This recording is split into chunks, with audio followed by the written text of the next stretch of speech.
بسم الله الرحمن الرحيم. بسم الله الرحمن الرحيم. Assalamualaikum warahmatullahi wabarakatuh. Alhamdulillahilladzi bi ni'matihi tatimmus shalihat. Wassalatu wassalamu ala Rasulillahi sayyidis sadat wa ala alihi wa ashabihi min ahli sidqi wal karamat. Allahumma salli wa sallim wa barik ala sayyidina Muhammad wa ala ali sayyidina Muhammad. Subhanaka la ilma lana illa ma 'allamtana innaka antal alimul hakim. Rabbis shrahli sadri wa yassirli amri wahlul 'uqdatam min lisani yafqahu qawli. Amma ba'du. Yang sama-sama kita hormati Ketua Yayasan Pengurus Dewan Kemakmuran Masjid Baitus Salam, saya tak sebutkan satu persatu, wabil khusus Imam Salat Subuh, Ustadz Sumantri, para pengurus yang lain, tokoh masyarakat, para masyaikh, para kiai, para alim ulama, habaib, tokoh masyarakat, Pak RT, Pak RW, kepala suku, kepala pimpinan. Insya Allah yang hadir pada kajian subuh pagi ini dimuliakan oleh Allah Subhanahu wa Ta'ala. Bersyukur kita kepada Allah dengan ucapan Alhamdulillah, berselawat kita kepada Rasulullah dengan ucapan Allahumma salli ala Sayyidina Muhammad wa ala ali Sayyidina Muhammad. Bapak-bapak, kalau ada ibu-ibu yang dimuliakan oleh Allah Subhanahu wa Ta'ala, pada kesempatan kali ini, karena sudah sebentar lagi kita akan memasuki bulan Dzulhijjah, maka agak sedikit umum saya mengangkat tema keutamaan menyambut atau menyongsong bulan Dzulhijjah. Ada 3 poin saja yang saya sampaikan. Mudah-mudahan kita tak terlalu lama, jadi tak terlalu ngantuk. 3 poin ini tentu dimulai dari sekarang. Sekarang kita masih masuk ke bulan Dzulqa'dah. Banyak orang tidak terlalu menspesialkan bulan Dzulqa'dah. Kok bisa begitu Pak Ustadz? Karena tidak ada penyambutan spesial, tidak ada jamuan khusus sebagaimana kita detik-detik mau memasuki bulan Ramadan. Berbagai macam konten video, lalu kemudian tokoh masyarakat menyampaikan, bahkan pejabat-pejabat marhaban ya Ramadan. Tapi bulan Dzulqa'dah ada nggak orang bikin video? Ada orang bikin acara khusus menyambut Dzulqa'dah. Marhaban ya Dzulqa'dah. Kalau pakai iya itu harus difathahkan. Jadi bukan Dzulqa'dah, bukan ya Dzulqa'dah, tapi ya Dzulqa'dah. Jadi kalau ada ya, banyak ibu-ibu saya tegur kadang. Ketika berselawat ya Rasulullah, salah. Kalau ada huruf munada ya, maka kalimat selanjutnya fathah ya Rasulullah. Kalau namanya Abdullah ya Abdullah. Ya Dzulqa'dah. Tidak ada orang sehingga terkesan bulan Dzulqa'dah ini bulan yang dianaktirikan oleh sebagian orang. Karena tidak ada yang menspesialkan. Padahal Dzulqa'dah jelas-jelas Allah sebutkan dalam Al-Quran. Memang tidak disebutkan dalam bahasa Al-Quran langsung Dzulqa'dah. Dia mesti harus kita nengok dari tafsir. Tafsir Ibnu Katsir, tafsir Abdullah Ibnu Abbas, tafsir Al-Quran Al-Jalalain. Buka Quran surat At-Taubah ayat 36. Inna iddatasy syuhuri indallahi 12 syahran. Sesungguhnya bilangan bulan itu menurut Allah ada 12. Fi kitabillah, yang sudah ditentukan dalam Al-Quran. Yauma khalaqas samawati wal ardah, di mana di bulan-bulan 12 itu Allah ciptakan langit dan bumi. Minha arba'atun hurum. Dari 12 bulan itu ada 4 bulan yang dimuliakan oleh Allah. Hurum, haram. Haram itu disucikan. Hurum dimuliakan 4. Maka kalau di Al-Quran tidak disebutkan apa saja nama bulan itu. Maka tentu kita nengok hadis Nabi. Nengok tafsir Abdullah Ibnu Abbas, disampaikan oleh Nabi, thalathatun mutawaliyatun. Ada 3 yang berurutan bulan yang dimuliakan Allah itu. Yang pertama Dzulqa'dah, setelah itu Dzulhijjah, setelah itu Muharram, Lalu kemudian yang pertengahan antara Jumadil Awal, Jumadil Akhir dengan Sya'ban. Apa itu? Bulan Rajab. 7 bulan setelah bulan Muharram barulah kita sampai pada bulan Rajab. Berarti Dzulqa'dah ini termasuk bulan yang dimuliakan Allah. Maka kalau kita tahu Allah yang menyampaikan Dzulqa'dah adalah bulan yang dimuliakan, tentu kita akan memberi penilaian khusus, memberi hidangan khusus kepada bulan Dzulqa'dah. Jangan karena mentang-mentang bulan Ramadan, oh luar biasa orang. Sedekahnya, iktikafnya, ngaji Al-Qur'annya, bahkan hatam berkali-kali. Justru kadang orang banyak memuliakan bulan Ramadan, lupa dengan Allahnya. Kenapa lupa dengan Allah? Syawal bahkan Dzulqa'dah sibuk dengan bisnisnya. Mereka sangka Allah hanya berada di bulan Ramadan. Padahal Allah itu di luar Ramadan sama saja. Maka kita perlakukan Allah itu dengan ibadah kita tidak boleh beda dengan bulan Ramadan. Karena bulan Dzulqa'dah adalah bulan yang dimuliakan oleh Allah Subhanahu wa taala. Tentu kalau bulan yang dimuliakan Allah, maka pahalanya berlipat ganda. Sebaliknya mafhum mukhalafahnya, kalau bulan itu dimuliakan oleh Allah, pahala dilipat gandakan. Sebaliknya hati-hati, waspada, dosa pun juga dilipat gandakan. Sekecil apapun dosa maksiat yang kita lakukan di bulan Dzulqa'dah, maka tentu Allah akan memberikan perhatian. Jangan macam-macam. Karena sekecil apapun juga amal ibadah yang kita lakukan di bulan ini, Allah lipat gandakan. Karena ini termasuk bulan yang dimuliakan oleh Allah Ta'ala. Makanya karena dari saking sibuknya orang di bulan Dzulqa'dah, sehingga dia tidak fokus dengan ibadahnya, sekedar berjemaah 5 waktu, susah nak sholat sunat, susah nak sedekah, susah juga ngaji Al-Quran, bahkan hatam Al-Quran pun jarang orang di bulan Dzulqa'dah. Maka kata Rasulullah, al-ibadatu fil haraji kahijratin ilayya. Ibadah di waktu haraj, di waktu orang-orang sibuk dengan pekerjaannya, di waktu yang sulit, karena banyak orang cenderung tidak mau berbondong-bondong datang ke masjid, maka kalau ibadah di waktu itu, di waktu kesulitan itu, kahijratin ilayya, sama dengan hijrah dengan. Jadi kalau kita beribadah luar biasa di bulan Dzulqa'dah ini, sama halnya kita beribadah dan kita berdampingan dengan Rasulullah ketika Rasulullah hijrah. Ini kan luar biasa. Maka dilanjutkan kalimatnya, fala tadzlimu fihinna anfusakum. Maka jangan sampai kalian menzalimi diri kalian sendiri di bulan Dzulqa'dah ini, karena termasuk bulan-bulan yang dimuliakan oleh Allah SWT. Maka saya sendiri, khusus kepada saya sendiri dan kepada para jemaah, jaga stamina, jaga kemudian kesehatan, karena perjalanan kita panjang, akan menemukan bulan Dzulhijjah yang dimuliakan Allah, lalu masuk kepada bulan Muharram tahun baru Hijriah, bulan yang dimuliakan Allah, dan tentu kita ingin semuanya sampai kepada bulan Ramadan. Oleh karena itu kita berdoa bersama-sama, mudah-mudahan kita sampai pada bulan Ramadan umur kita masih dipanjangkan oleh Allah Subhanahu wa taala. Amin ya rabbal alamin. Kira-kira sampai enggak kita ke bulan Ramadan? Semua tidak ada yang tahu. Tapi dengan keyakinan kita, karena kita istiqomah, insya Allah sampai.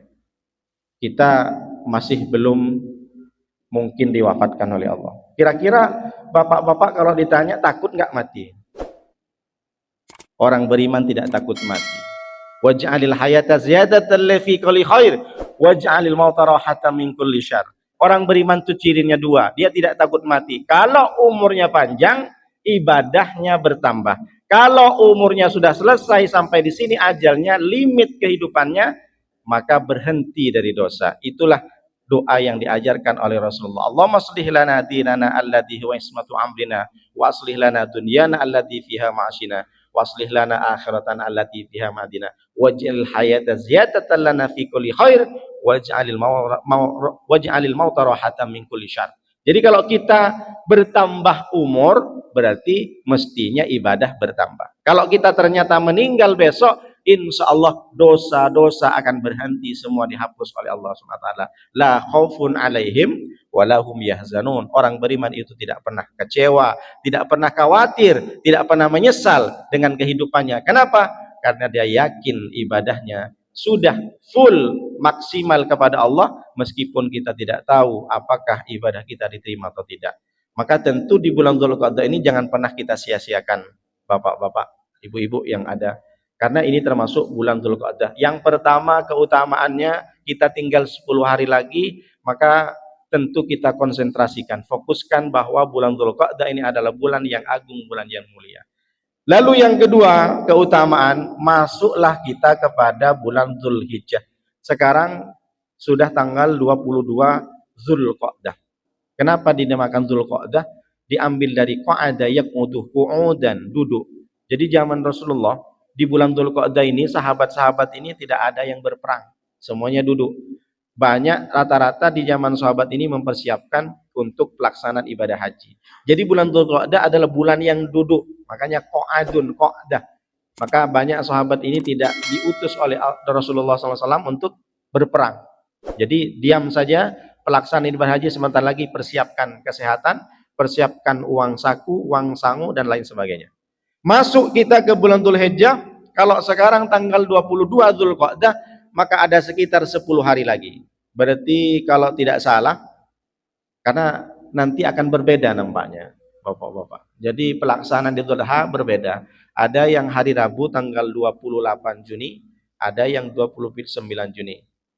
Kawan saya, ada yang dari Muhammadiyah, sampaikan mungkin sekitar tanggal 28. Kalau kita nengok kalender nasional, tanggal 29. Kalau tanggal 29, tanggal 10 bulan Dzulhijjah, maka tentu dimulai dari tanggal 20 Juni, itulah sudah masuk tanggal 1 bulan Dzulhijjah. Apa keutamaannya kalau kita sudah masuk? Rasulullah dari saking pentingnya, hadis ini datang dari riwayat Imam Muslim. Apa kata Rasulullah? Ma min ayyamil amalus shalih fihinna ahabbu ilallah min hadhil ayyamil ashri walal jihad fisabilillah ya Rasulullah, walal jihad fisabilillah.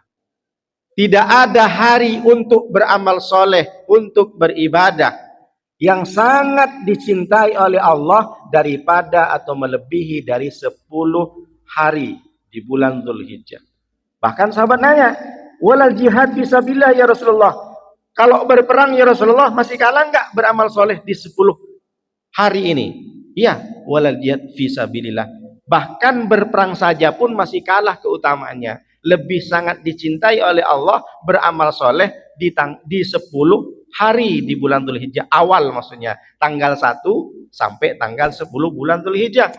Kecuali kata Rasulullah, illa rajulun kharaja binafsihi wa malihi walam yarji' min dzalika bisyai'in. Kecuali orang itu berperang, berangkat, misalkan bapak-bapak berangkat ke Palestina dengan harta sendiri, dengan jiwanya sendiri, lalu kemudian tak balik lagi ke Indonesia karena meninggal, mati syahid. Maka itu bisa mengalahkan keutamaan di 10 hari di bulan Dzulhijjah. Jadi kalau Bapak ingin mengalahkan 10 hari bulan Dzulhijjah beramal soleh, berangkatlah ke Palestina. Jadi pulangnya tak usah balik, mati syahid. Kira-kira siap tidak? Jadi kalau kita tak siap berperang, maka kita tentu beramal soleh. Apa saja amal soleh itu Pak Ustadz? Tanggal 1, 2, 3, 4, 5, 6, 7, 8 sampai 9, insya Allah bolehlah berpuasa. Karena tanggal 10 sudah masuk ke Idul Adha, masuk ke Lebaran haji kata orang. Jadi tanggal 1 bolehlah berpuasa. Aduh tak mampu saya puasa Pak Ustadz, berat. Karena kawan-kawan saya tak ada yang puasa. Oke, kalau tak bisa mampu berpuasa, ngaji Al-Quran. Minimal 10 hari itu bisa hatam 1 kali. Aduh males Pak Ustadz, mata sudah agak rabun sedikit. Oh kalau tak bisa sholat sunat. Aduh kadang lutut sakit Pak Ustadz. Kalau tak bisa sedekah. Sedekah udah banyak bayar SPP Ustadz, udah didaftarkan kurban Pak Ustadz. Mati aja lah kalau kayak gitu. Gimana kalau sampai tanggal 1 sampai tanggal 10 tak bisa beramal soleh? Sedikitnya, sekecil apapun, walau bisyikki tamratin, meskipun hanya sekedar ngasih 1 kurma, 1 biji kurma, tidak masalah. Jadi apapun bentuknya, kalau kita tahu ilmunya, maka akan terangkat derajat kita, karena kita tahu. Tapi kalau banyak orang yang beramal tapi tidak berilmu, ini yang susah. Kenapa kamu puasa? Aku ikut-ikut aja lah pengurus itu. Makanya itulah pentingnya mengaji. Karena mengaji ini bapak-bapak dari rumah, 1 langkah menghapus dosa, 1 langkah mengangkat derajat. Jadi kalau kita mengaji, dapat ilmunya, dapat pahalanya, dapat keutamanya. Banyak orang beramal soleh tapi tidak berilmu. Itu tidak utama. Itulah kenapa orang berilmu itu harus sampai mati pun kita butuh ilmu. Kata para ulama, utlubul ilma minal mahdi ilal lahdi. Carilah ilmu mulai dari gendongan seorang ibu sampai kita meninggal, liang lahat. Kenapa mesti seperti itu? Orang mati pun butuh ilmu. Ada orang mati tiba-tiba langsung dikubur aja begitu. Tak, kita mesti harus dikafani, dimandiin. Itu ada tata caranya. Kalau perempuan berapa lapis, kalau laki-laki berapa lapis. Orang mati pun butuh ilmu. Maka bapak-bapak sungguh beruntung yang masih istiqomah memakmurkan masjid sampai hari ini masih betah. Ngantuk-ngantuk sikit tak masalah. Nanti saya teriak, nah bisa bangun sikit. Jadi apa maknanya? Bahwa 10 terakhir, 10 awal di bulan Dzulhijjah ini sangat utama beramal soleh apa saja. Kenapa begitu? Karena juga Rasulullah SAW menyampaikan itulah harus berhati-hati. Kalau kita sudah masuk ke tanggal 1, orang yang berkehendak berkurban, maka tentu Rasulullah disampaikan sunnahnya. Idza ra'aitum hilala dzulhijjati, jika kalian sudah melihat hilal Dzulhijjah, sudah tanggal 1, tanggal 20 Juni nanti, maka kata Rasulullah, wa arada ayyudahhiya, wa arada ahadukum ayyudahhiya, falyumsik an sa'rihi wa adfarihi. Dan ternyata kamu berkehendak untuk berkurban, dari tanggal 1, janganlah potong kuku atau cukur rambut. Jadi bapak-bapak yang khusus yang mau berkurban, dari tanggal 1 hati-hati jangan potong kukunya sama rambutnya, kumisnya. Tapi kalau kukunya udah macam genderuwo, potonglah. Misalkan, kukunya bang, kata suaminya. Iya kenapa? Itu kukunya udah berdaki semua panjang, rambut pun macam limbat misalkan. Oh jangan. Aku sudah dengar hadis dari yang disampaikan Ustaz Nurdin. Kenapa? Tak boleh dipotong. Ini kita mau berkurban. Kalau itu memudaratkan, mending potong saja. Tapi kalau tak memudaratkan, maka tahan. Jadi kalau mau potong rambut, bapak-bapak dari sekarang potong rambutlah. Jangan nanti sampai tanggal 1, tanggal 2 sudah dipotong. Tapi ini sunnah saja. Jangan dipahami wajib. Nanti sampai ke rumah, rambut sudah, tadi saya bilang macam limbat, kribo. Jadi mending dirapikan. Apa maknanya? Ini terapi yang diajarkan oleh Rasulullah. Jadi kapan Pak Ustadz potong kuku dan potong rambutnya? Nanti setelah selesai sholat, selesai berkurban, barulah dipotong kukunya, kumisnya, rambutnya. Jadi apa maknanya? Bahwa kita setelah kurban akan diampuni dosa-dosa kita oleh Allah. Dengan semangat baru, kumis baru, rambut baru, kuku baru. Bini masih yang lama, jangan bini juga baru. Apa maknanya? Bahwa ketika kita sudah melaksanakan sunnah Rasulullah, berarti kita sudah memakmurkan dan bisa menghidupkan amalan-amalan di 10 awal Dzulhijjah. Nah, jadi penting Bu, Bapak Ibu. Jadi apa maknanya? Bahwa dari tanggal 1 ke tanggal 9 ini sangat dianjurkan puasa. Tanggal 10 tak usah puasa, amalan yang lain. Salah satunya adalah di tanggal 9 kita puasa, namanya apa? Puasa Arafah. Su'ila Rasulullah sallallahu alaihi wasallam an yaumi Arafah, an saumi yaumi Arafah. Rasulullah pernah ditanya tentang apa keutamaan dari puasa Arafah. Maka Rasulullah menjawab, yukaffirus sanatal madiyatah wal baqiyatah. Puasa Arafah nanti di tanggal 9, kalau hari Kamis bulan Dzulhijjahnya tanggal 10 lebaran hajinya, maka tanggal 28 Juni hari Rabu, hari Kamis, hari Rabu kita akan puasa Arafah. Apa keutamaan puasa Arafah? Yukaffirus sanatal madiyatal baqiyatah, akan menghapus dosa 1 tahun yang lalu dan menghapus dosa 1 tahun yang akan datang. Tapi jangan dipahami dengan kerdil, dengan tekstual. Nanti setelah puasa Arafah sudah tak mau sholat lagi, tak mau bersedekah lagi, tak mau ikut kajian subuh.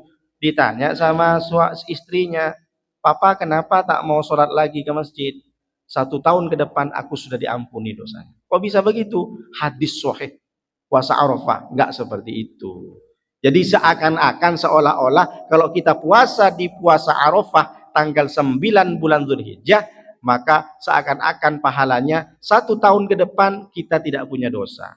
Tapi jangan sampai kita berbuat dosa atau kita tidak sholat, salah.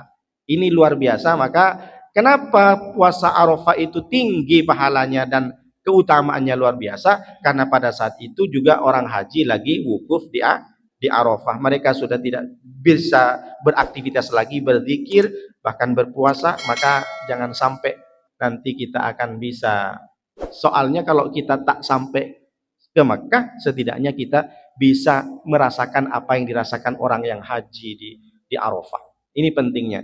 Jadi tanggal 1 sampai tanggal 10 keutamaannya luar biasa, Bapak-bapak. Lalu kemudian tentu setelah kita sudah tahu menyambut bulan Zulqa'dah ini, Zulhijjah ini, yang pertama kita tahu keutamaan Zulqa'dah, lalu kemudian masuk ke bulan Zulhijjah, 10 awal di bulan Zulhijjah kita tahu keutamaannya, tentu kita persiapkan uang, persiapkan duit menuju kepada keutamaan bulan Zulhijjah, hari raya Idul Adha. Apa intinya? Itu adalah ibadah kurban. Nah, kita masuk ke kurban. Mungkin sudah dijelaskan tentang kurban, tapi ini mungkin ada di perspektif lain. Kurban apakah sunat atau wajib? Maka ada 2 dalil. Kalau yang wajib Imam Hanafi, yang sunnah Imam Maliki, Hambali, dan Syafi'i. Ada negara yang mewajibkan, ada India, Bangladesh, Turki, Mesir sebagian. India, Bangladesh, Turki setiap tahun wajib macam sholat. Punya duit, tak punya duit, wajib berkurban. Jadi sama dengan sholat. Ada enggak orang sholat, oh saya lagi miskin Pak Ustadz, saya tak mau sholat? Tak bisa begitu. Pak Ustadz, saya tak bisa berdiri, tetap sholat duduk. Jadi sama posisinya. Kenapa? Karena di ayat Al-Quran itu, wa fasolli li rabbika wanhar, inna a'tainakal kautsar fasolli li rabbika wanhar. Sesungguhnya aku sudah berikan nikmat yang banyak kepadamu Muhammad. Tentu kalau Allah SWT menyampaikan kepada Muhammad, kepada kita juga.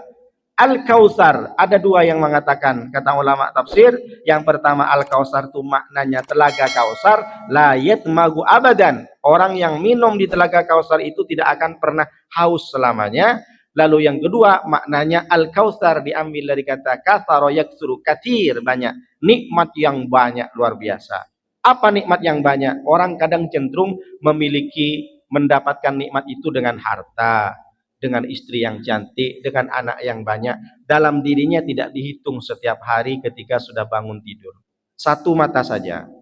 Kalau kita bersolat, ibadah, puasa seumur hidup, membayar 1 nikmat mata ini, tidak bisa kita cukup membalas kepada Allah. Itulah kenapa la yadkhulu ahadukumul jannata bi amalihi. Orang masuk surga bukan karena amalnya.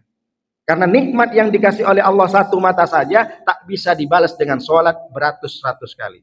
Bayangkan ada banyak orang karena matanya ketarak, diperiksa, dicek, dioperasi habis 1 M. Ada orang yang harus beli ginjal 2 M. Bahkan cuma 1 anggota saja. Lalu berapa anggota tubuh kita ini kalau dibalas? Jadi kalau kita nikmatnya bagaimana? Nikmatnya jantung. Yang sekarang sudah banyak orang pakai ring di selaput darahnya. Berapa banyak orang mesti harus cangkok ginjal.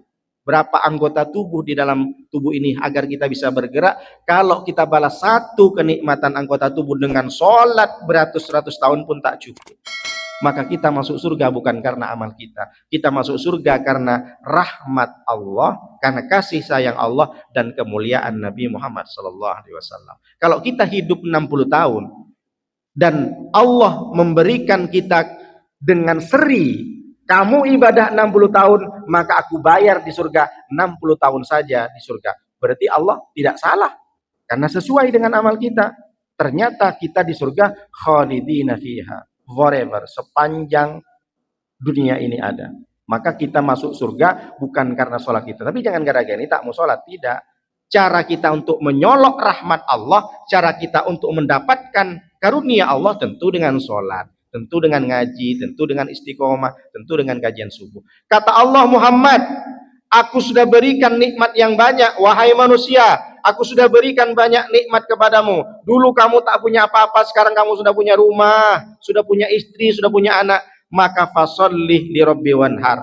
Untuk bersyukur itu sholatlah kalian tegakkan dan wanhar, berkurbanlah. Karena bersanding dengan sholat, maka ini dibilang wajib kata ulama. Menurut Imam Hanafi juga karena ada hadis satu Rasulullah. Apa kata Rasulullah?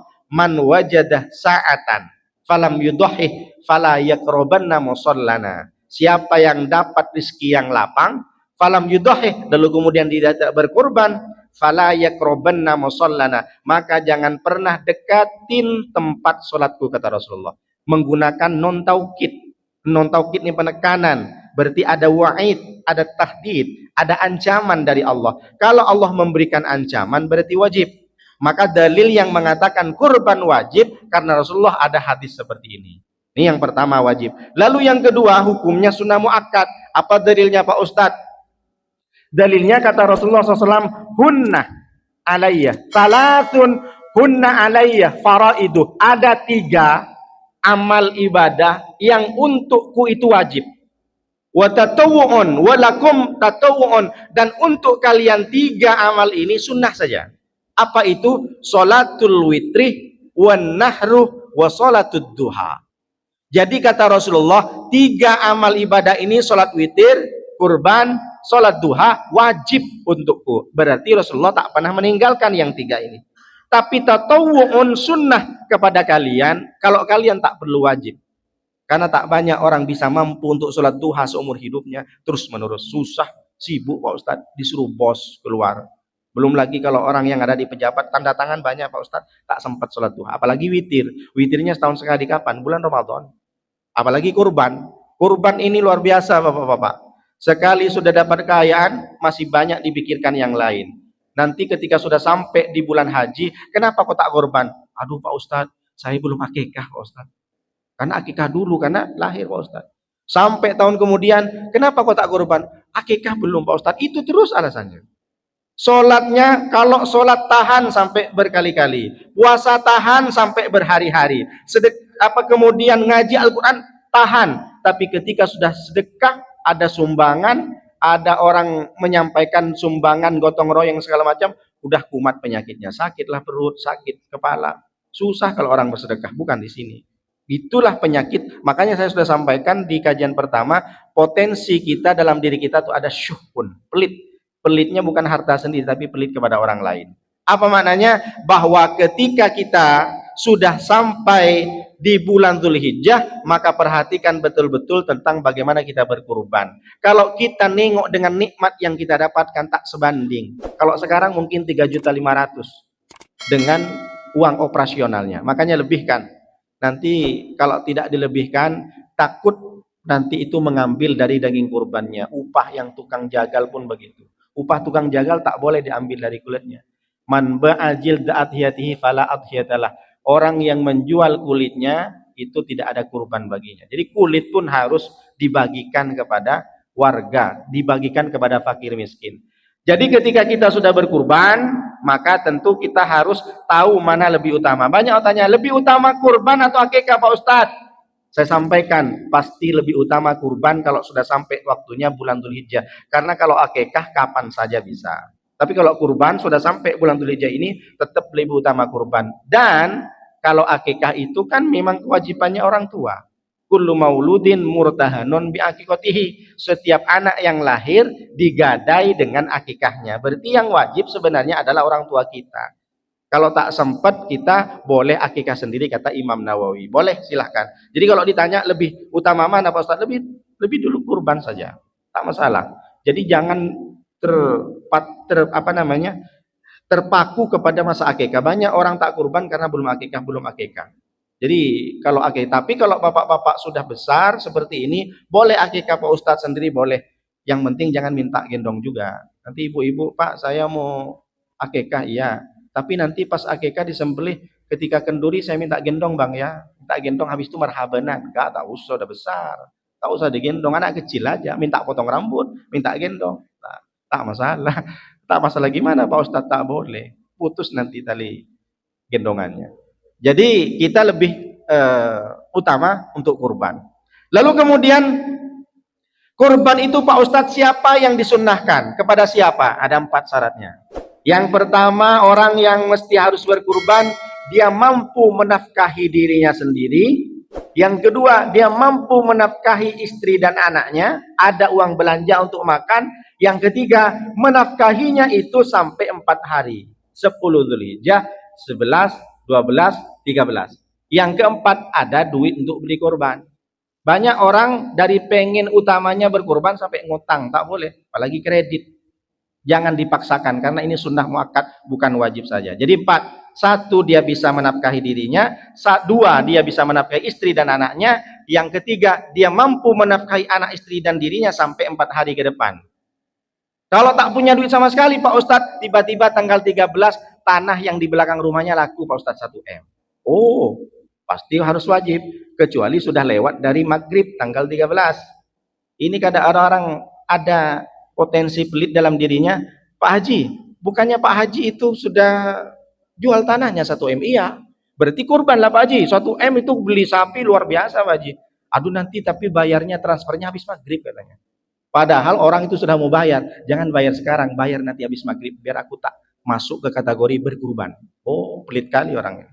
Jadi tanggal 10, 11, 12, 13 itulah kita masih bisa berkorban. Makanya di masjid-masjid itu masih bertakbir sampai, makanya hari tasyrik tidak boleh, haram untuk berpuasa.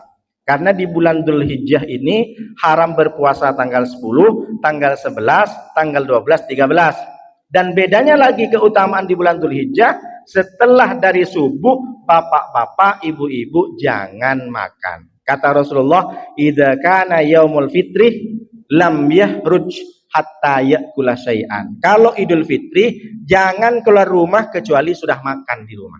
Tapi kalau Idul Adha, idza kana yaumul adha, kalau Idul Adha lam ya'kul syai'an hatta yarji'ah. Jangan makan apapun kecuali kau sudah pulang dari masjid. Makanya itu kata umi saya yang mengajarkan, almarhumah, sudah meninggal waktu saya umur 11 tahun. Puasa nahar namanya. Puasa nahar itu adalah puasa antara subuh sampai turun orang jemaah dari masjid. Jadi kita niat berpuasa dari subuh jangan makan apapun. Nanti makannya setelah turun dari masjid. Kalau Idul Fitri beda. Sebelum berangkat masjid disunahkan makan dulu. Nah, ini ilmu. Jadi puasa nahar tuh niatkan. Kalau tak tahu niat, sekedar niat dalam hati saja puasa nahar. Kalau tahu, nawaitu shauman nahri sunnatan lillahi ta'ala. Saya niat puasa nahar. Dengan catatan dari pagi tak ada yang masuk. Ini tiba-tiba datang dari masjid, ma, ada makanan. Kenapa? Aku mau buka. Tadi aku udah puasa. Puasa apa bang? Puasa nahar. Abang tak makan? Nggak makan sih, cuma 3 batang sampurna tadi. Ah, batal lah.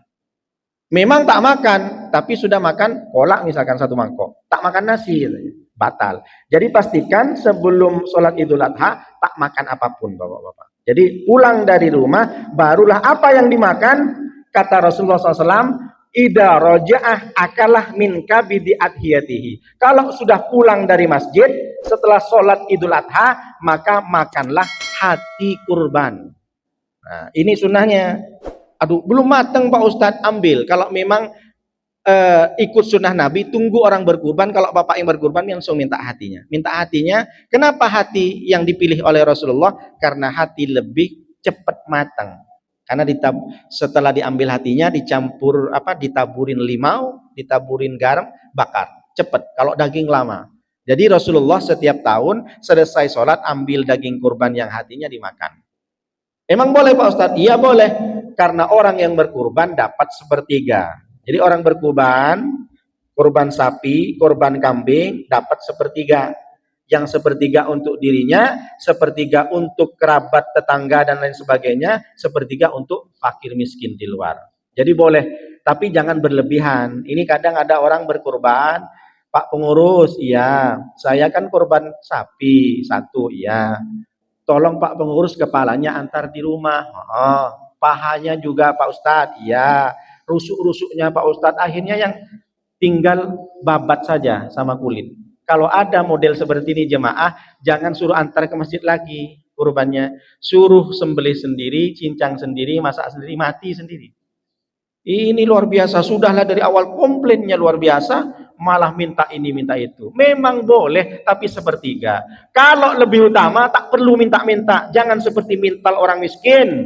Kalau kau kaya, bukan kau tampakkan rumahmu besar, bukan kau tampakkan mobilmu besar, bukan tampakkan gajimu besar, tapi kalau kau kaya, kau tampakkan kurbanmu yang besar, kasih total, tak usah minta. Ini sudahlah kaya, ditumpuk daging kurban, tak sampai tak muat kulkas itu ditutup. La ilaha illallah. Beli sendiri kalau cuma makan daging kan, beli sendiri satu kambing, makan sendiri di luar kurban kan bisa. Ini karena mentang-mentang, oh itu kan daging saya, itu kan. Memang boleh, tapi jangan terlalu menampakkan mental fakir. Apa daging itu? Kadang sama dengan kita ini. Kasihlah ke orang, ditumpuk sampai 5 kilo di kulkas. Buat apa? Kata Rasulullah, la tadakhilu, jangan simpan daging kurban itu. Oh, tak terima yang sekarang. Kata siapa itu? Rasulullah memang mengatakan dua. Ada Rasulullah mengatakan yang pertama, la tadakhilu, jangan simpang daging kurban, karena waktu itu masa paceklik, orang banyak tak ada makanan. Tapi Rasulullah juga mengatakan fadakhilu, maka simpanlah daging kurban itu karena bisa dimakan sampai ke tanggal 13. Dulu tak ada kulkas, zaman Rasulullah itu dikukus pakai api lalu digantung di dapur. Itu kalau zaman dahulu di waktu Rasulullah. Kalau sekarang kan kulkas aman. Sampai 3 bulan. Setelah 3 bulan bikin kenduri dia. Rupanya daging kurban yang dikasih ke jemaah. Ini daging apa? Daging kurban katanya. Udah 3 bulan. La ilallah. Mau jadi apa coba? Kasih ke orang. Banyak orang miskin di luar sana. Cari orang miskin banyak. Diluri-luri itu. Senangnya luar biasa. Jadi apa jenis hewan kurban yang disembelih? Mim bahimatil an'am. Di surat Al-Hajj ayat 28. Liyashhadu manafi'ah ilaihim. Wa yadhkuru smallahi fi ayyamin ma'lumat ala ma razaqahum mim bahimatil an'am fakulu minha wa atimul ba'isal fakir. Jenis hewan kurban itu hewan ternak yang bisa dizakatkan, kambing, sapi, unta yang boleh dizakatkan. Kalau selain itu kan tak bisa kan. Kalau kambing punya 40 ekor maka zakatnya 1 kambing. Kalau sapi 40 ekor zakatnya 1 sapi yang umur 1 tahun. Yang unta juga begitu. Jadi yang wajib dizakatin hewannya itu. Lalu kemudian fakulu minha wa atimul ba'isal fakir. Setelah engkau kurban, kau makan lalu bagikan kepada ba'is, orang yang sengsara dan fakir. Boleh enggak Pak Ustadz kalau kurban dicampur dengan akikah? 1 sapi, 4 orang kurban, lalu 3 orang akikah Pak Ustadz, dibelikan sapi. Ada ulama di Syekh Said Sabik fikih tentang kurban tidak boleh, jelas. Tapi ada ulama yang membolehkan. Apa kitabnya Pak Ustadz? Kalau Bapak Ibu pengen tahu, di Shopee ketik Hasyiah, namanya Al-Qalyubi wa Umairah, karya dari Imam Syihabuddin bin Ahmad dan Syihabuddin Ibnu Umar Al-Misri. Al-Qalyubi, mereka 2 orang ini membuat karya fikih madhab Syafi'i boleh dicampur. Jadi misalkan ditanya dulu tapi orang sama akikah, ada akikah 2 orang, Pak, kebetulan kami punya anggota mau kurban sapi ada 5 orang, ini kurang 2 Pak, kebetulan Bapak 2 orang mengakikahkan istrinya 1 kambing, berarti 2 kambing, kita kumpulkan jadi 1 sapi, gimana Pak? Boleh Pak? Oh tak masalah Pak Ustadz. Boleh, silakan dicampur. Karena kata Imam Syihabuddin ini dalam kitab Al-Qalyubi wa Umairah, karena tujuan daripada kurban sama-sama berbagi. Meskipun memang berbeda, kalau akikah matangnya, kalau kurban itu harus mentahnya. Kenapa harus mentah? Karena kita tidak tahu, jemaah itu ada yang memang seleranya manis, ini sukanya manis, ini sukanya asin, ini sukanya hambar, ini sukanya kuah sop saja, maka dikasihkan mentah. Itulah makna kenapa dikasih mentah. Lalu kemudian kata Syekh, kemudian di dalam kitabnya Hasyiah Al-Bujairimi, Syekh Sulaiman, jadi mengatakan itu ringkasan dari kitab Fathul Wahhab, karya dari Imam Zakaria Al-Ansari, madhab Imam Syafi'i, boleh dicampur. Jadi kalau ada tanya, silahkan, kitabnya 2. Ada Hasyiah Al-Qalyubi wa Umairah dan kitab satu lagi namanya Al-Bujairimi. Jadi boleh diambil dari ringkasan dari Fathul Wahhab Syekh Ansari, Imam Ansari Zakaria Al-Ansari. Lalu kemudian bagaimana jumlahnya Pak Ustadz? Jumlahnya ini karena ada tetangga saya, 1 keluarga kurban 1 kambing. Boleh nggak Pak Ustadz? Boleh. Tapi jangan dianggap ini satu-satunya. Ini hanya sekali Rasulullah. Jadi Rasulullah pernah berkurban, Allahumma hadza min Muhammad wa ali Muhammad. Aku berkurban ini sambil sembelih Rasulullah, karena sunnah dari kurban itu sembelih sendiri. Ini kurban dari diriku dan dari seluruh keluargaku. Bahkan termasuk Siti Khadijah yang sudah meninggal pun disebut. Ini makna dalil kalau kita boleh berkurban orang tua yang sudah meninggal.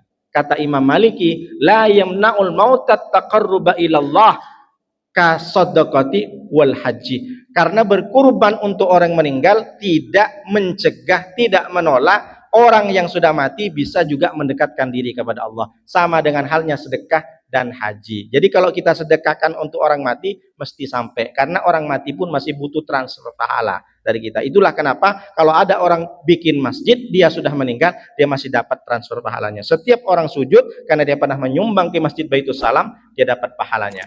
Jadi kalau kita level untuk jumlah kurban ini ada 3. Yang paling bawah adalah 1 kambing 1 keluarga, silahkan. Level yang kedua yaitu adalah 1 sapi 7 orang. Apa dalilnya Pak Ustadz? Ada. Naharna yaumal Hudaybiyah. Saya berkurban di perang Hudaybiyah sab'ina badanatan, 70 onta. Al badanatu an sab'atin, 1 onta dari 7 orang. 1 nabi, 6 orang sahabat. Jadi waktu itu 1 unta, bukan sapi. 1 onta dari 7 orang. Jadi level kedua 1 sapi 7 orang. Level yang paling tinggi silahkan Bapak Ibu. 1 sapi 1 orang, atau bahkan 1 orang bisa sampai 100 ekor sapi. Sebagaimana presiden. Saya tak sebut presiden yang mana, presiden dulu. Sapi limusin harga 1 M. Di Aceh 1, di Riau 1, di Jawa 1. 1 presiden limusinnya sampai 100. Mestinya harus begitu, dan kalahkan kalau perlu Rasulullah. Rasulullah sebelum meninggal 100 onta, 100 camels. 100 onta ketika sebelum meninggal. Meninggal Rasulullah Rabiul Awal, Zulhijjah, Muharram, Rabiul Awal. Muharram, Safar, Rabiul Awal. 3 bulan Rasulullah sebelum meninggal berkurban 100 onta, Pak. Sekarang harga onta berapa? Antara 35-40 juta. Kalau harga itu paling murah ontanya berkurap itu. Kalau yang nggak bagus 60 juta. Kalau 1 ekor 40 juta kali 100 berapa Pak? Kalau duit sekarang 4 M guys. 4 M Rasulullah. Kaya apa tak kaya Rasulullah? Ada orang sekarang kurban 4 M. Insya Allah ada di dunia ini.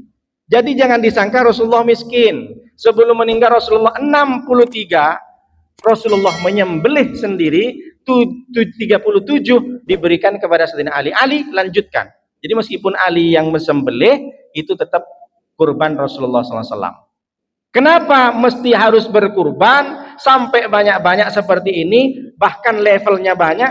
Ini kadang orang berkurban 1 sapi sudahlah kurus, 7 orang komplainnya banyak mintanya minta ini. Kurbannya 1 sapi kurus sekali, harganya 40 juta. Sekarang yang bagus kan berapa? Harganya 20 juta. Sekarang kalau yang bagus 30 sampai 40 ya. Kalau di Batam.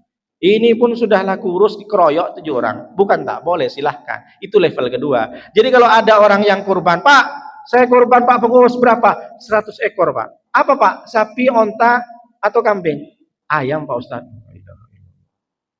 Pak, saya kurban 100 Pak. Dari Bapak? Enggak, dari kantor. Bangga kali dia bilang dari kantor. Kantor dinas. Kebetulan dia kerja di dinas. Entah dinas mana. Jadi apa maknanya? Bahwa ketika kita berkurban, kenapa mesti harus berkurban? Boleh jadi sholat kita tak diterima. Boleh jadi kita puasa tak diterima. Tapi dengan darah kurban, innaha la ta'ti yaumal qiyamah. Sesungguhnya hewan kurban itu akan datang di hari kiamat. Bikuruniha, dengan tanduknya. Bi ash'ariha, dengan bulu-bulunya. Bi atfa wa atlafiha, dengan kuku-kukunya. Wa annadamah, dan sesungguhnya darah dari hewan kurban la yaqa'u minallah bimakanin, akan sampai kepada di hadapan Allah qabla ayyaqa'ah minal ardi, sebelum menetes ke bumi. Coba bayangkan. Rasulullah dari saking pentingnya kurban, sampai bulunya, sampai tanduknya, sampai kukunya akan bersaksi di hadapan Allah, dihapus dosa-dosa kita sebelum darah menetes ke tanah. Hewan kurban disembelih, darahnya menetes, kita sudah diampuni oleh Allah. Kenapa Rasulullah sebutkan kuku dan karena mereka ini semuanya sampah. Kuku sampah, bulunya sampah, tanduknya sampah. Sampah saja bisa berharga di hadapan Allah, apalagi dagingnya. Maka bapak-bapak, kalau sempat, ini orang kan menganggap kurban itu tidak penting, makanya banyak yang tak kurban. Tapi kalau pulsa penting, kalau menghadap ke bosnya penting, kerja bangun subuh-subuh penting, tapi kurban menganggap tidak penting, makanya orang tak tertarik kurban. Jadi hadirkan dalam hati ini bahwa kurban itu penting. Karena boleh jadi kita tidak diampuni semua amal kita, dosa-dosa kita tidak ampun, tapi dengan berkurban, insya Allah dihapus. Itulah kenapa Rasulullah sudah menyampaikan seperti ini. Jadi, kalau sudah dapat kambingnya, dapat sapinya, barulah disembelih. Cara sembelih gimana Pak Ustadz? Dari atas atau dari bawah? Kalau di atas, maka darah muncrat ke atas. Kalau dari bawah, darah muncrat ke bawah. Pak Ustadz pernah nyembelih? Enggak, teori aja. Saya tak sampai hati kalau menyembelih kurban ini. Tapi kalau sudah matang jadi gulai, tak sampai hati juga, tak makan. Nah, karena kalau dipaksa, itulah kenapa di masjid-masjid itu ada pelatihan. Jadi kalau di sini, kalau perlu, semua dianjurkan yang berkorban sembelih sendiri. Tapi jangan dipaksa. Kalau tak tahan dengan darah, ini langsung nyembelih, sapi tak mati, dia pula yang pingsan. Jadi kalau ada pelatihan, diajak semua. Tiba-tiba pas diajak pelatihan sembelih di masjid, datang pula ibu-ibu. Ibu-ibu kenapa? Bawa golok pula deh ibu-ibu. Ibu kenapa? Mau ikut latihan Pak Ustadz. Latihan apa? Latihan nyembelih suami Pak Ustadz. Asik nak berbini aja tuh. Oh jangan Bu, saya bilang gitu. Jangan sembelih. Iya kan Pak Ustadz katanya. Orang berkurban itu tidak ada apa-apanya dengan Nabi Ibrahim. Nabi Ibrahim tidak diminta air, tak diminta kurban sapi, kurban kambing, kurban unta. Yang diminta ke Nabi Ibrahim siapa Bu? Siapa Pak? Yang diminta adalah anak yang paling sayang. Kenapa Ismail anak yang paling sayang? 85 tahun baru punya anak Ismail. Maka itu yang paling disayang, diperintah. Meskipun pada akhirnya itu sudah diganti dengan domba. Itu tempat penyembelihannya di Jumrah Aqabah. Kalau Bapak pernah haji, tengok ke atas ada tugu putih. Nah disitulah Nabi Ibrahim ketika membawa Ismail untuk disembelih. Jadi kalau ibu-ibu punya suami namanya Ismail, lah itulah yang paling disayang. Nah, Bang, nama Ismail kan besok. Jangan. Kenapa ibu mau sih dikit-dikit mau nyembelih suami, asik nama bini aja Pak Ustaz terus. Tak pulang-pulang dari rumah, tak boleh Bu. Ini asik nak sembelih. Jadi ketika disembelih, nah waktu penyembelihan sunnah diajak sanak saudara untuk menengok. Jadi kawan, lalu kemudian ponakan, anak, sunnahkan. Karena Rasulullah ketika penyembelihan kurban dibawa Siti Aisyah, dibawa Siti Fatimah. Kenapa? Ada dua keutamanya. Yang pertama, show force, siar. Siar kepada orang yang mungkin belum beriman kepada Islam, belum beriman kepada Allah, belum masuk memeluk agama Islam, siar kepada mereka bahwa umat Islam itu banyak. Akhirnya ketika kurban karena banyak, nengok orang non muslim itu, orang Islam ternyata banyak. Kok bisa ngomong begitu? Aku tengok di kajian subuh, di sholat subuh 2 saf aja. Rupanya setelah pembagian daging kurban, pembagian kupon, ramai rupanya. Banyak orang Islam katanya. La ilaha illallah. Ketika sholat subuh sikit, ketika sholat maghrib pun sikit, tapi ketika pembagian daging keluar semua. Insyaallah. Jadi yang pertama untuk syiar ketika penyembelihan, sampaikan kepada orang bahwa umat Islam itu banyak. Tapi ketentuan syarat berlaku. Jangan nanti ibu-ibu bawa anak gadisnya tak pakai jilbab, selfie, tak pakai jilbab. Haram. Lalu kemudian memang pakai jilbab Pak Ustadz, tapi pakai celana bajing. Yang ketat tuh. Celana legging. Masa kira bajing pula. Pakai celana legging. Takut nanti tukang potong pahanya itu tukar. Ini paha sapi atau paha anak gadis. Mohon maaf Bapak Ibu. Jadi apa maknanya? Jangan sampai kita buka aurat atau pakai ketat-ketat. Yang pertama. Yang kedua, kita ingat mati. Kita ajak orang untuk nengok penyembelihan kurban itu ingat mati. Kenapa? Karena hewan yang disembelih sakitnya cuma sekali. Kalau kita mati sakaratul maut sakit. Setelah sakaratul maut masuk kubur sakit. Ketemu mungkar nakir sakit. Ketemu dengan hisab sakit. Ketemu dengan siratal mustaqim sakit. Sampai dikumpulkan di padang mahsyar, panas, sakit juga. Itu belum masuk nerakanya masih sakit. Berapa kali kita sakit? Jadi kita nengok bahwa hewan ketika disembelih mengerang kesakitan. Itulah yang dikatakan para ulama dalam kitab Ar-Ri'ayah Al-Muhasabi ketika ditanya rohnya Nabi Ibrahim oleh Allah.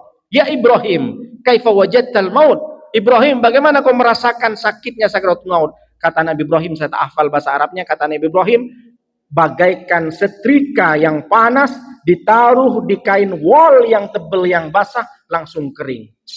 Begitulah sakitnya aku. Padahal kata Allah SWT, hawinna alaika, aku sudah ringankan, aku sudah mudahkan sakaratul maut, tapi kau masih menjawab bahwa sakitnya sakaratul maut ketika dicabut seperti setrika panas yang ditaruh di kain wol yang basah. Lalu ditanya ke Nabi Musa, ya Musa, kaifa wajadtal maut? Wahai Musa, bagaimana kau meregang nyawa ketika sakaratul maut ya Musa? Nabi Musa menjawab, bagaikan burung yang masih hidup terbang tiba-tiba langsung ditaruh di tempat panggangan dengan bara api yang berkobar. Begitulah sakitnya. Rasulullah pun juga menyampaikan, tapi Rasulullah tidak kisahkan kalau ditanya, tapi Rasulullah sendiri. Dari mana Rasulullah tahu? Wa ma yantiqu anil hawa in huwa illa wahyu yuha. Langsung dari Allah. Semua perkataan Nabi meskipun itu tidak dinamakan hadis, semua yang diucapkan lisan Nabi dari Allah. Apa kata Rasulullah? Sakaratul maut asyaddu min alfi darbatin bisyayf. Sakitnya sakaratul maut itu bagaikan ditebas pedang di tempat yang sama 1000 times, 1000 kali. Kalau kita tebas tangan ini sekali, maka di tempat sama itu terus begini sampai 1000 kali. Oh, ada di riwayat lain bagaikan kambing yang dikulitin hidup-hidup, bagaikan kail pancing, kail ditaruh di leher yang masih basah manusia lalu ditarik. Sakit Pak Ustadz, kalau mau nyoba, datang ke tukang pancing, ambil tukang pancing.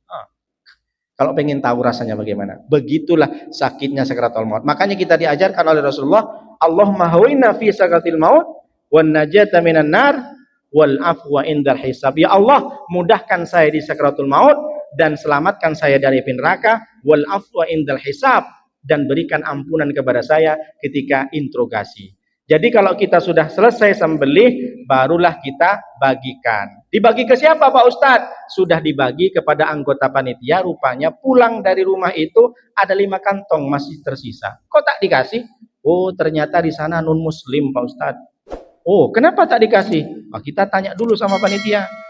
Non muslim boleh nggak dikasih? Boleh. Tapi bagiannya tidak sama dengan kita. Kalau kita 3 kilo, mungkin ke non-muslim itu 1 kilo. Tapi kalau komplain non-muslimnya, Pak Ustadz, saya kok 1 kilo, tetangga saya 3 kilo.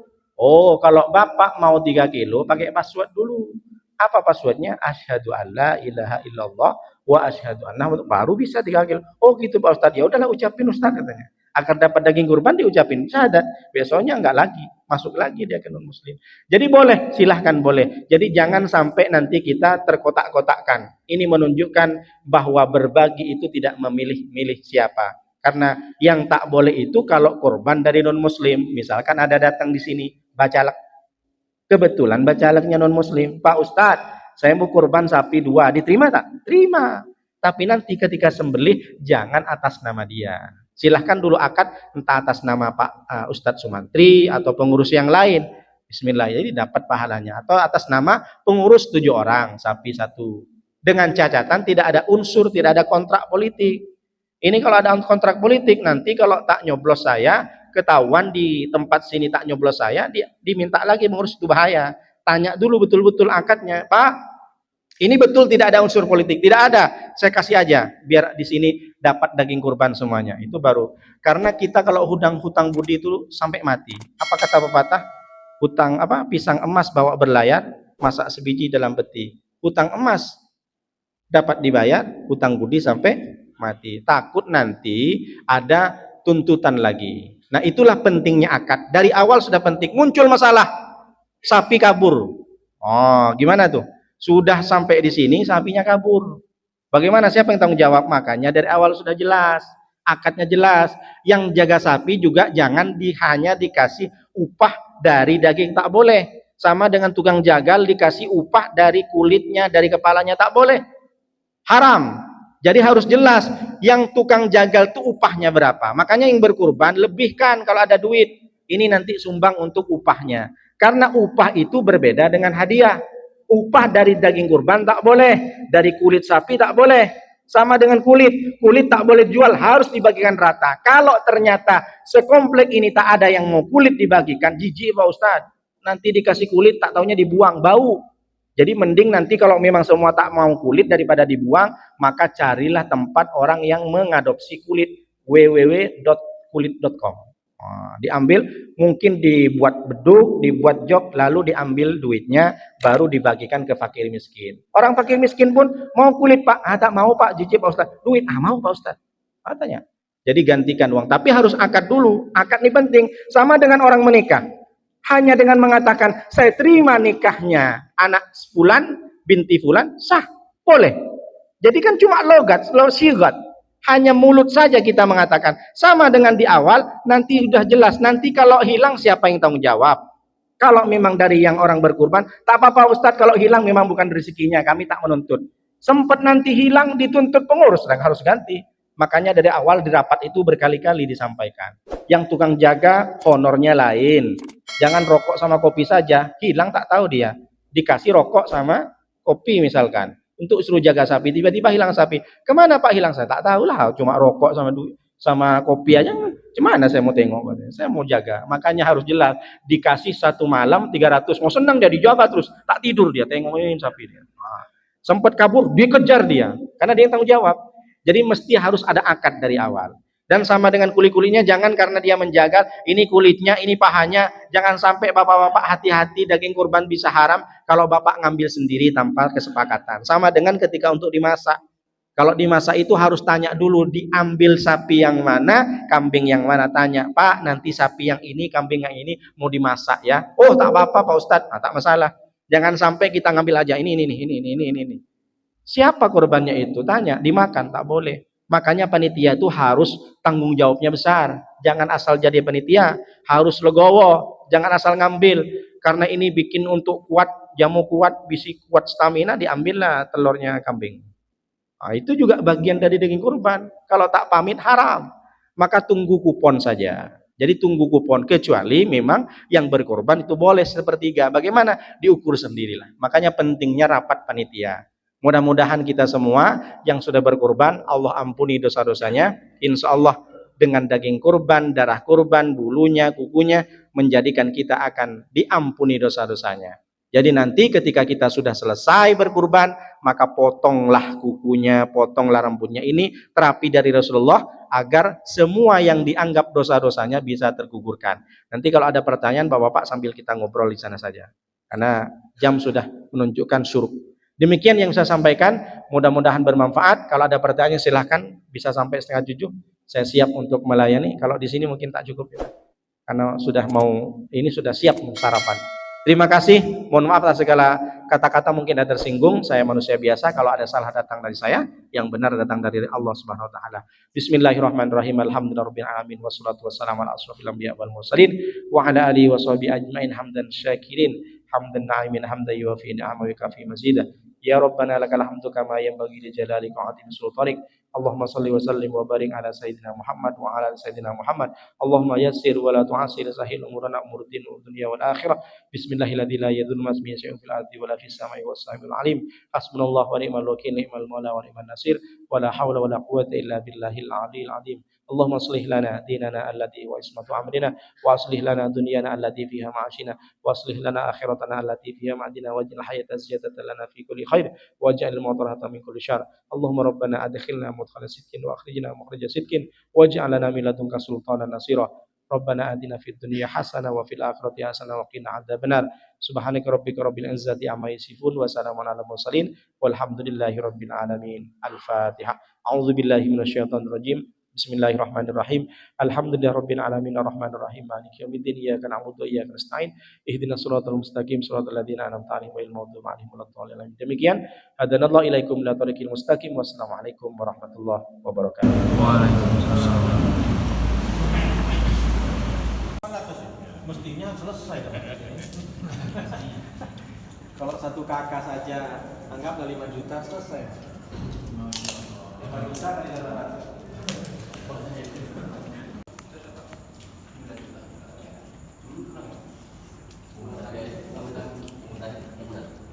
Atau enggak dijalanin itu Pak, pakai kan sekarang ada orang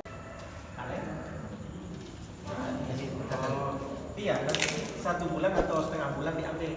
Jadi terserah orang itu kan nggak ngatur taruh di rumah. Setiap minggu diambil. Jadi ternyata orang itu tanpa terasa dia ada duit daripada dibuangkan. Ditulis di situ. Sadaqallahul azim.